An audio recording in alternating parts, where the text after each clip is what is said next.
Taste the Daily. இப்போ என்னன்னா திமுக கூட்டணி நாங்க ஸ்ட்ராங்கா தான் இருக்கோம் அப்படின்லாம் சொல்றீங்க. ஆனா கூட்டணி கட்சிகளே அவங்களே வெளியில வந்து அமைச்சர்கள் எங்களை மதிக்கிறது இல்ல, அமைச்சர்கள்னால அதிகாரிகளும் சேர்ந்து எங்களை மதிக்கிறது இல்ல அப்படின்னு அவங்களுடைய ஆற்றாமையை வெளிப்படுத்துறாங்களே. ஒரு கூட்டணி கட்சியை இப்படித்தான் நடத்துவீங்களா திமுக? சார், முதலில் எந்த கூட்டணி கட்சி தலைவர்களையும் இழிவுபடுத்தக்கூடிய நோக்கத்திலே திராவிட முன்னேற்ற கழகத்துடைய தலைமை இல்லை. ஒன்று, இவர்கள்லாம் எதிர்கட்சியில் என்ன சொல்லுகிறார்கள் சொன்னால் கூட்டணி கட்சியில மிரட்டி வைத்திருக்கிறார்கள் அல்லது கூட்டணி கட்சியில் அழுத்தம் கொடுத்து வைத்திருக்கிறார்கள் சொன்னால் எதிர்கட்சியில் தான். எதிர்கட்சி சொல்ல உங்க கூட்டணி கட்சிக்காரங்க சொல்றாங்க. அப்போது அழுத்தம் அழுத்தம் கொடுத்திருக்கிறார்கள். ஆகவே அவர்கள் சுதந்திரமாக செயல்பட முடியவில்லை திமுக கூட்டணி கட்சி தலைவர்கள் என்று எதிர்கட்சியில் பிரச்சாரம் செய்கிறார். ஆனால் பிரச்சாரம் செய்யல சார், உண்மையே சொல்லி இருக்காங்க. நடக்குதுங்க அதே சொல்றாங்க. அதே கூட்டணி கட்சியினுடைய தலைவர்கள் சுதந்திரமாக தன் மனதில் பட்டதை தெளிவாக பத்திரிகை மன்றத்தில் பேசுகிறார்களே. இதை விட ஒரு சமூக நீதிக்கான கூட்டம் வேற ஏதாவது உண்டா? ஓகே, மனதில் பட்டதா பேசுறாங்க, உண்மையை தானே பேசுறாங்க. அதுல அவங்க வெளிப்படையா பேசுறத நீங்க பெருமையா பேசுறீங்க. ஆனா என்ன பேசுறாங்கன்னு இருக்குல்ல, அத நீங்க அப்படியே மழுங்கடிக்கிறீங்க பாருங்க. அந்த பேசுறதுதான் கேட்டாங்க. என்ன சொல்றாங்க? அமைச்சர்கள் மதிக்கிறது இல்ல, ஓட்டு கேட்க வர முன்னாடி எங்களை கூப்பிடுறீங்களா கூட்டணி கட்சி வாங்க ஓட்டு கேட்க போலான்னு. அமைச்சராய் வந்ததுக்கு பிறகு மக்களை பார்க்க போறீங்க. ஒரு கூட்டணி கட்சி தலைவர்ங்கிற அடிப்படையில், கூட்டணி கட்சிங்கிற அடிப்படையில், ஒரு எம்எல்ஏங்கிற அடிப்படையில் ஏன் என்ன கூப்பிடலன்னு கேட்கிறாரு. நியாயம் தானே?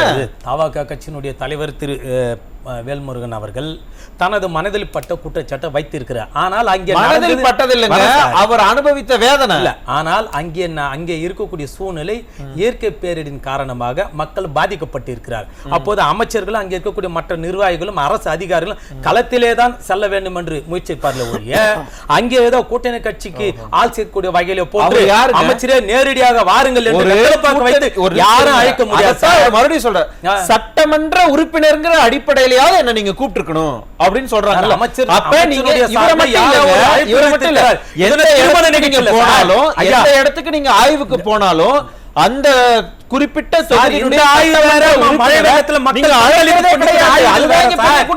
திருமண நிகழ்ச்சியில் வெத்தலை பாக்க வைத்து வாருங்களை அழைப்பதற்கு இது மக்கள் பிரச்சனை.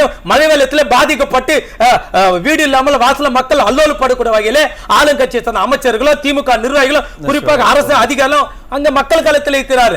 அந்த நேரத்தில் உங்களுக்கு வாருங்கள் வெத்தலை பாய்க்கு வைத்து அழைக்க முடியுமா? சாலை போட்டு அழைக்க முடியுமா?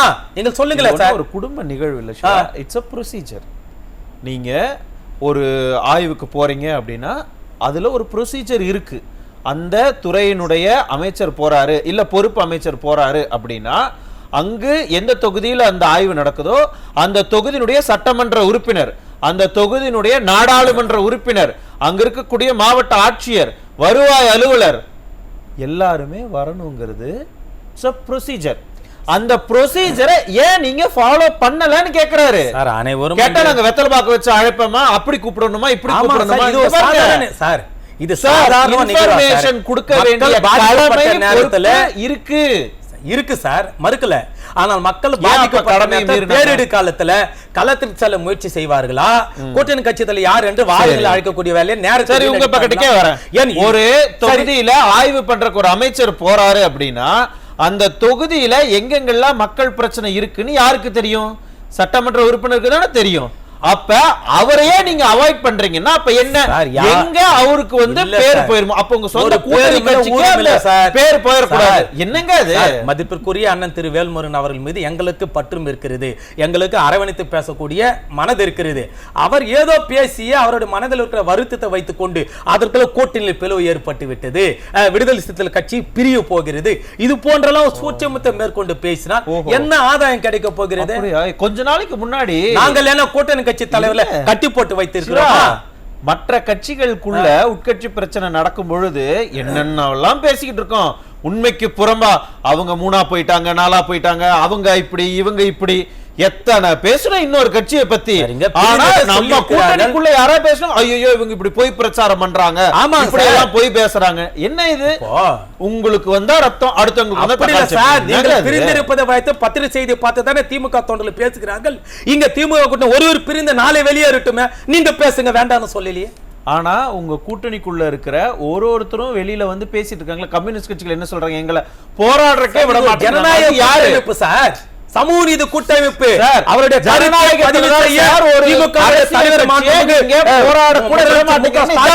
அனைவருக்கும் அந்த சுதந்திரத்தை வழங்கி இருக்கிறார். சிவா, இங்க பாருங்க, நாங்க பேச வைக்கிறோம், பேசுறதுக்கு வாய்ப்பு கொடுக்கிறோம், அதனால நாங்க ஜனநாயகம். அது ஜனநாயகம் இல்ல. வேற என்ன சார் பண்ணணும்? அவங்க போராடுறதுக்கு உண்மையாலுமே ஒரு வாய்ப்பு கொடுக்கிறோம்ல, உரிமையை கொடுக்கிறோம்ல, அது ஜனநாயகம். சரிங்க சார். அதிமுக ஆட்சி காலத்துல ஓராண்டுக்கு வேற எந்த நாட்டுல எந்த மாநிலத்தில் இல்லாத 30,000 புரொட்டஸ்ட் நடந்துச்சு, அத்தனைக்கும் அனுமதி கொடுத்தாங்க. அது ஜனநாயகம். சரிங்க சார். நம்ம என்ன அனுமதி கொடுக்கல? கூட்டணி கட்சி, நம்ம ஒரு கூட்டணி கட்சியவே இங்க கொடி ஏத்துனா அவங்கள முடக்கி வைக்கிறது அப்படி இல்ல. அதுக்கு ஒரு அதிகாரி இது பண்ணாங்கன்னு பர்மிஷன் கொடுத்தா அதிகாரி மேல ஆக்ஷன் எடுக்கணும். எத்தனை அடிகளுக்கு இங்க உரிமை தருதோ அத்தனை அடிகளுக்கு தான் அங்க அரசு அதிகாரிகள் வழங்க முடியும் உத்தரவை. சரி, உங்களுக்கு இது போன்று தொடர்ந்து இவர்கள் நீங்கள் சொல்லக்கூடிய திரு வேல்முருகன் அவர்கள் இங்க அதிருப்தி தான் இருக்கிறார்கள், விடுதலை சிறுத்தை கட்சி தலைவர் அதிருப்தியில் தான் இருக்கிறார்கள். கூட்டணி கட்சிகள் அதாவது தலைமையேற்று நடத்தக்கூடிய திமுக மூடி மறைக்கிறது என்று சொன்னால் நீங்கள் நாங்க சொல்ல வேண்டியது எல்லாத்தையும் இப்ப நீங்களே எதிர்கட்சி தூங்கி இருந்தோட இந்த கூட்டணி பிரியுமா உடையுமா நம் பக்கம் வருமா என்று அதை தானே சார் கண்ணில் விளக்கண்ணு ஊத்தி பாக்குறாங்க. நான் கேட்கிறேன், நீங்களே ஒரு தொடர்புக்கு போங்க, மக்கள் நேர் பார்க்கட்டும், திரு வேல்முருகன் தொடர்புக்கு போங்க. எங்க உண்மையிலேயே நீங்க சிவா இங்க பாருங்க, எதிர்கட்சியோட பிரதிநிதியா இல்ல, அப்படி இல்ல சார், ஒரு நிமிஷம் இருங்க சிவா. திமுக கூட்டணிக்குள்ள இருந்த ஒரு கூட்டணி கட்சி தலைவர் வெளியில வந்து பேசுறாரு, எங்களுக்கு இங்க மதிப்பு இல்ல, எங்களை அமைச்சர்கள் மதிக்கல, அதிகாரிகளும் மதிக்கல அப்படிங்கிற ஸ்டேட்மெண்ட் அவர் கொடுக்கிறாரு. சரிங்க சார். திரு வேல்முருகன் ஒரு ஜனநாயகத்துல ஒரு சட்டமன்ற உறுப்பினர் உங்க கூட்டணி கட்சியை சேர்ந்தவர் வெளியில வந்து பேசுறாருன்னா அந்த செய்தி கூட வெளியில பெருசா பேசக்கூடாதுன்னு எவ்வளவு நேக்கா அதை நீங்க வந்து டேக்கிள் பண்ணிக்கிட்டு இருக்கீங்க. நாங்க என்ன சார் நேக்கா பண்றோம்? எங்களுக்கு நேக்காவும் பேச தெரியும், சோக்காவும் பேச உண்மைதான் சார். திமுக பேச தெரியும். நீங்க சொல்லுங்க. ஆக அந்த கூட்டணி கட்சியினுடைய ஒரு தலைவர், கூட்டணி கட்சிக்கே தலைவராக இருக்கக்கூடிய திமுக தலைவர் நிச்சயமாக அழைத்து பேசுவார். அதற்குள் என்ன இவ்வளவு பிரச்சனை உடனே உடைய போகிறது பார்த்தீர்களா? யாருமே அவருதான் சொன்னாரா? இல்ல நீங்க ஏன் பதறீங்க? அவரும் சொல்லல, அவரு சொல்லவே இல்ல. நீங்க வேணா மறுபடியும் நிகழ்ச்சியை பாருங்க. மாற்றம் வர்றதுக்கு வாய்ப்பு இருக்குன்னு சொன்னாரு, உடையனெல்லாம் அவர் சொல்லல. ஒரு நிமிஷம், ஏன் நீங்களா ஐயோ உடைய போகுது யாருமே சொல்லலையே, நீங்களாவே இப்ப பேசுறீங்க. என்ன இது முரணா இல்லையா? கூட்டணி கட்சியில் இருக்கக்கூடிய மனக்கசப்பை அதை தலைமையேற்று நடத்தக்கூடிய திமுக தலைவர் சரி செய்வார். இருந்தால் அந்த மனக்கசப்பே அவர்னால தாங்க. என்ன அவர்னால? ஏன் அந்த கூட்டணி கட்சிகளுக்கான உரிமைகளையும் ஜனநாயகம் வெளியில பேசல? உரிமை என்ன ஜனநாயக கூட்டணி கட்சி தலைவர்கள் எந்த இடத்துல உரிமை கிடைக்கல? விடுதலை சிறுத்தை கட்சி தலைவர் நினைத்த எந்த இடத்துல இல்லையா? ஒரே நான் லிஸ்ட் போடவா? எந்த இடத்துல இல்ல தெரியுமா? சட்டமன்றத்துல ஒரு கூட்டணி கட்சி எந்திரிச்சு பேசினாங்கன்னா நீங்க பேசக்கூடாதுன்னு சட்டமன்ற அப்படி இருங்க சபாநாயகர் சொல்றாரு, நான் சொல்லலங்க. ஆமா சார், அவரே தாங்க சொல்றாரு. ஒத்துக்கிறேன் சொல்றாரு. சட்டமன்ற உறுப்பினருக்கு ஒட்டுமொத்த நேரம் கொடுத்தா மற்ற சட்டமன்ற உறுப்பினர் பேசுவதற்கு நேரம் கிடைக்குமா? அதை வைத்து சுருக்கமா பேசுங்க சொல்றாங்க. ஏன் நடத்த எனக்கே மொத்த நேரம் 100 நாள் நடத்துறீங்களா? எப்படி 100 நாள் நடத்துறீங்களா? பேசுறதுக்கு தானே சட்டமன்றம். சட்டமன்றம் ஒரு நபர் வேற எங்க பேசுவாங்க? எப்படி சார் பேச முடியும்? இதுவெல்லாம் அந்த கூட்டணி கட்சியில் இருக்கக்கூடிய ஒரு சிறு சிறு உராய்வு தான். அதாவது புரிதல் இல்லாமல் இப்பதான் நீங்க சொல்லக்கூடிய உராய்வு ஐயா, இப்பதான் உராய்வு இல்ல சார். நீங்க அடுத்தது ஐயா அங்க உராய்வுக்கு அடுத்தது நீங்க சொல்லக்கூடிய உராய்வு வேறு, நான் சொல்லக்கூடிய சின்ன ஒரு நேரம் கிடைக்கவில்லை, அமைச்சர் நேரடி என்னோட பேசவில்லை, இதுவெல்லாம் ஒரு பிரச்சனையா சார்? நாட்டு மக்கள் வரக்கூடிய அந்த மழை நீங்க எல்லாம் பேசுனீங்கன்னா இதெல்லாம் ஒரு பிரச்சனையாங்கறீங்க. ஆமா, நீங்க சொல்லுங்க நேரடியாக பேச வரவில்லை, இது ஒரு பிரச்சனையா சார்? சொல்லுங்க. இது பிரச்சனை இல்லையா? இல்ல, மக்கள் மழையில பாதிக்கப்படும் போது களத்திற்கு போக நினைப்பாங்களா? எனக்கு நேரடியா அமைச்சர் தொடர்பு வரல, சரி ஏதோ ஒரு ஆசைப்பட்டு இருக்கிற அமைச்சர் பேச வச்சா சரியாயிடு போகுது, என்ன பிரச்சனை? சிவா, நீங்க ஒன்னும் ஒரு கட்சி, அந்த கட்சிக்குன்னு தலைவர் இருக்காங்க, அவங்க கிட்ட ஓட்டு வாங்கும் பொழுது தேர்தல் நேரத்துல மட்டும் அவங்க வேணும், அவங்களுடைய ஆதரவாளர்கள் வேணும்னு கூட கூப்பிட்டுட்டு போய் ஓட்டு கேட்கறீங்கல்ல, அதே மாதிரி ஜெயிச்சு வந்ததுக்கு பிறகும் அவங்கள கூட்டிட்டு போய் மக்களுக்கு என்ன வேணுமோ அதை அவங்க சொல்றாங்கல்ல, அதை கேட்டு வாங்கி தரணுமா இல்லையா? ஐயா அதுதான் நீங்க கூட்டணி கட்சியவே இப்படி நீங்க நடத்துனீங்கன்னா எப்படி நடத்துறீங்க? எந்த தவறா வழி நடத்துறோம்? அவருக்கு ஒரு சின்ன ஒரு சங்கடத்துல சொல்றாரு அமைச்சர், அந்த பகுதியினுடைய அமைச்சர். சின்ன சங்கடம் அது. இருங்க சார், மாண்புமிகு திரு பொன்முடி அவர்கள் பேசவில்லை என்று வருத்தம் தெரிவிக்கிறார் அமைச்சர், அதுதானே? எம்ஆர்கே பன்னீர்செல்வம் அவர்கள் பேச வரல, அதானே ரெண்டு பேரும் பேச வச்சா முடிஞ்சு போச்சு. ஒரு நிமிஷம் வேலை தானே. இது ஏன் சார் கூட்டணி உடைய போகுதுன்னு எதிர்க்கட்சி பிரச்சாரம் பண்றாங்க. செய்தியாளர் சந்திப்பை கூட்டி அதுல மனவேதனைய சொன்னாதான் அவ்வளவுதானே, பண்ணிட்டா போச்சு, போனா போகுதா? அப்படி இல்ல சார். என்னங்க இது ஒரு வருத்தம் தெரிவிக்கிறார். வருத்தம்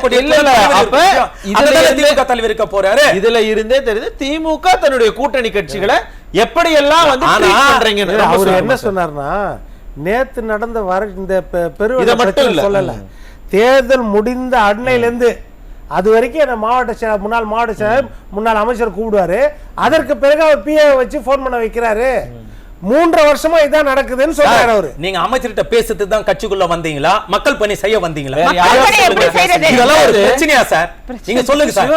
வேற யார்கிட்ட பொறுப்பு அமைச்சர்னு போட்டிருக்காங்கல்ல, பொறுப்பு அமைச்சர் முறையிடுங்க சார். அவரே கூப்பிடல, இதெல்லாம் இல்ல சார். மதிப்புக்குரிய திரு வேல்முருகன் அவர்கள் கூட்டணி மாறக்கூடிய எண்ணத்துல இருந்தால் மாறட்டும், ஆனால் அதற்காக திமுக படுத்தோலை சந்திப்பது, கூட்டணி இல்லாம தேர்தலில் சந்திக்க முடியாது சொல்ல கட்டுக்கதைகள் ஒருபோது சொல்றேன் பாருங்க. இல்ல நீங்க மூச்சு விடாம பேசுனீங்கன்னா நீங்க சொல்றது எல்லாமே உட்கார்ந்து கேட்டு அப்படி இல்ல சார்.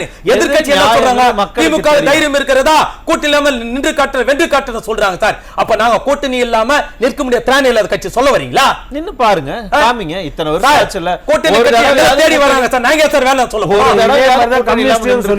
அப்படின்னு சாம்சங் தொழிலாளர் போராட்டம் பாருங்க. இதே மாதிரி கட்சிகள் எங்களோடு கரம் கோர்க்க வருகிறார். நாங்க சார் வேணாம் சொல்லணும்?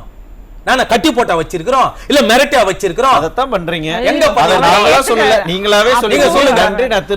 கூட்டணி கட்சிகளுக்கு பிரச்சனை ஒருபோதும் இல்ல சார். நன்றி சார். ஜி சிவா, என்னன்னா உங்களுடைய கூட்டணி கட்சிகளுக்கும் சுயமரியாதை இருக்கு அப்படிங்கறத ஏன் நீங்க புரிஞ்சுக்க மாட்டீங்க? சுயமரியாதை இருப்பதன் காரணமா தான் சுதந்திரமாக பேச நாங்கள் அனுமதி கொடுத்தோம். என்ன அனுமதிச்சீங்க? இருங்க ஒரு எடுத்துக்காட்டு சொல்றேன் சார். அவங்க பேசுறது இங்க முக்கியம் இல்ல சார். ஆமாங்க சார். அவங்க பேசுற விஷயம் இருக்குல்ல, நான் கேக்குறேன் சார். நியாயமா நீங்க ஒரு கட்சியினுடைய தலைவரா இருக்கீங்க, ஒரு கூட்டணி கட்சியில இருக்கிறீங்க, உங்களுக்கு இது போன்ற பிரச்சனை சொன்னால் முதலமைச்சர் அனுமதி கேட்டு முதலமைச்சர் மறுப்பு தெரிவிச்சாரா? எதற்காக பத்திரிகை மாற்றத்தில் நீங்க 19 பேசுறீங்க? இதுக்குள்ள என்ன உழுகாரு இருக்கு போல் சொல்லுவார்களா? சொல்லுங்க. இருங்க சார். தெரியுதா பதட்டத்தை? நாங்க இருங்க சார். நீங்க தர்மத்தை கடைபிடிக்க நபரா இருக்கும் போது நீங்க முதலமைச்சர் நீங்க அனுமதி கேட்டீங்களா? அவர் அனுமதி கொடுத்து நீங்க அவர் உங்களுக்கு மதிப்பு கொடுக்கலன்னா நீங்க பத்திரிகையில கேட்டீங்களா? பத்திரிகை மடத்துல சொல்றீங்க. இதுல என்ன சார் உள்ளுகாரம்? பாருங்க, சத்தம் போட்டு பேசிட்டே இருந்தீங்கன்னா அது நியாயம்லாம் கிடையாது. ஒரு நிமிஷம் இருங்க, சொல்லுங்க சார். நீங்களே சொல்லுங்க. திமுக கூட்டணிக்குள்ள ஜனநாயகம் கொடுத்திருக்கிறோம்னு சொன்னீங்களா? அப்புறம் எதுக்கு சிஎம் கிட்ட பேசுனீங்களா? சிஎம் கிட்ட நீங்க அப்பாயின்மெண்ட் வாங்குனீங்களா? எதுக்கு வாங்கணும்? ஜனநாயகம் நீங்க யாரும் மதிப்பு கொடுக்கல. இது எங்க நீங்க முறை என்ன? இத கூட்டணி கட்சியினுடைய தலைவர் வாங்குறது அல்ல. மரியாதையும் தானா கிடைக்கணும். கிடைக்கலைன்னா அங்க போய் எங்க கேட்கணுமோ கேட்பாங்க. அதிமுக கூட்டணி கட்சி எஸ்டிபி வைக்கக்கூடிய அந்த கூட்டணி அந்த மேடையில நீங்க யாரு கேட்டாங்க உட்கார்ந்தீங்க? இது கூட்டணி தர்மமா? இததான் சொல்றோம், ஜனநாயக தன்மை. யாரு கேட்டாங்க? எஸ்டிபி அதான் சொன்னீங்க. அதிமுக இருக்குது, அதிமுக தோழமை கட்சி. நீங்க யாரு கேட்டாங்க உட்கார்ந்தீங்க? நாங்க எதற்கு முன்னால விமர்சனம் வச்சிருப்போமா? ரொம்ப நன்றி சிவா. அப்ப என்னன்னா அவரு இந்த பக்கம் போய் ஒரு மீட்டிங்ல கலந்துகிட்டாரு. அப்படி இல்ல, அதனால நீங்க அவாய்ட் பண்றீங்க. நீங்க சொல்லிட்டீங்களே நன்றி சிவா, மதிப்பு கொடுக்கறோம்னு சொல்ல வரோம். இல்ல இதத்தான் நீங்க வந்து இத ஜனநாயகம் சொல்லிட்டு கடைசியில இப்பதான் நீங்க வந்து உண்மையை சொல்லிருக்கீங்க சார். உண்மையை சொன்னது. ஒரு நிமிஷம். இந்த விமர்சனங்கள் எல்லாம் அண்ணன் தம்பிக்குள் இருக்கக்கூடிய சின்ன மனக்கசப்பு தான். இந்த பங்காளிகள் இருக்கக்கூடிய இந்த பிரச்சனை வைத்து குளிர் காய்ந்து கூட்டணி பிரித்து விடலாம் என்கின்ற மனக்கசப்பு இருக்குல்ல, இந்த வியூகம் படுதோல்வியில் முடியும். அதனால மனக்கசப்பு இருக்குல்ல, அந்த மனக்கசப்பு எப்படி எல்லாம் எதுக்கெல்லாம் லீட் பண்ணுங்கிறத பார்ப்போம். நன்றி.